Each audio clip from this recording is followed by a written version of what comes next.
मनुष्य के इतिहास में हजारों महापुरुष हुए, हजारों अवतार और पैगंबर हुए।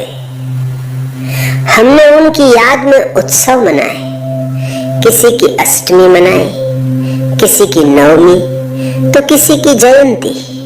हर जगह जन्म का उत्सव है, हर जगह शुरुआत का शोर है। लेकिन क्या कभी तुमने अपनी सोई हुई चेतना को जगाकर ये गौर किया कि पूरी मनुष्यता के इतिहास में बुद्ध अकेले ऐसे व्यक्ति क्यों हैं जिनके नाम के साथ जयंती शब्द छोटा पड़ गया? क्यों बुद्ध के साथ जुड़ते ही वो तिथि पूर्णिमा हो गई? बाकी सबकी जयंतियां हैं, बुद्ध की पूर्णिमा है। ये महज पंचांग की गणना नहीं, इसके पीछे अस्तित्व का एक बहुत गहरा राज छिपा है। जयंती का अर्थ है एक शरीर का आना, एक कहानी की शुरुआत। लेकिन पूर्णिमा का अर्थ है पूर्णता, जहां कुछ भी अधूरा न बचा हो। बुद्ध की जयंती को जन्म कहना एक भूल होगी, क्योंकि बुद्ध का जीवन एक साधारण रेखा नहीं बल्कि एक पूर्ण व्रत है। कल्पना करो उस रात की जब सिद्धार्थ गौतम का जन्म हुआ। वो बैसाख की पूर्णिमा थी। फिर वर्षों की भटकन हुई, खुद को मिटाने की कोशिश हुई और अंततः जब बोधि वृक्ष के नीचे उनका अहंकार विसर्जित हुआ और वे बुद्ध हुए, तो वो घड़ी भी बैसाख की पूर्णिमा ही थी। और बात यही नहीं रुकती।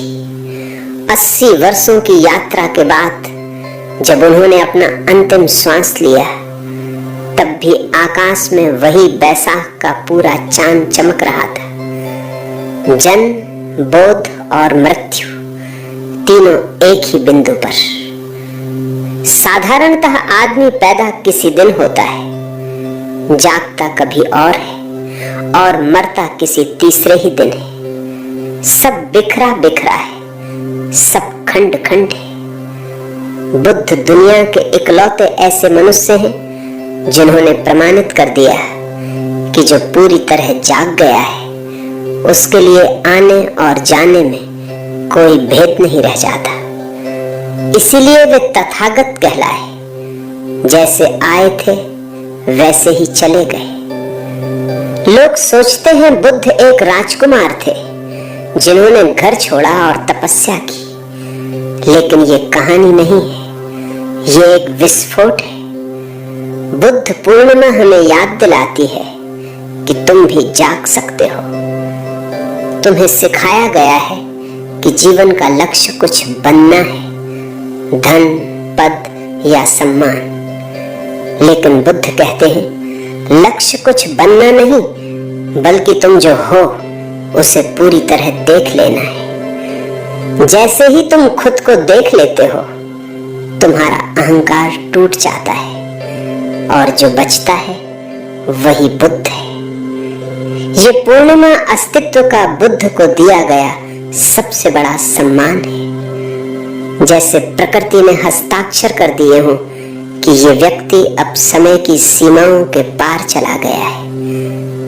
तो अगली बार जब तुम बुद्ध पूर्णिमा का चांद देखो तो याद रखना, ये केवल एक तिथि नहीं है, ये एक निमंत्रण है। इस बात का निमंत्रण कि तुम भी अधूरे मत मरो। अपने भीतर उस आंतरिक प्रकाश को खोजो जहां तुम्हारी भी शुरुआत और अंत एक हो सके। क्योंकि हर इंसान के भीतर एक बुद्ध सोया हुआ है। बुद्ध पूर्णिमा बुद्ध की पूजा के लिए नहीं, खुद के भीतर उस पूर्णिमा को खोजने के लिए है, जहां कोई चाह बाकी ना रहे, कोई अधूरापन ना रहे। बुद्ध सिर्फ आए नहीं, बुद्ध पूरे हुए और पूरा होना ही इस मनुष्य जीवन का सबसे बड़ा चमत्कार है।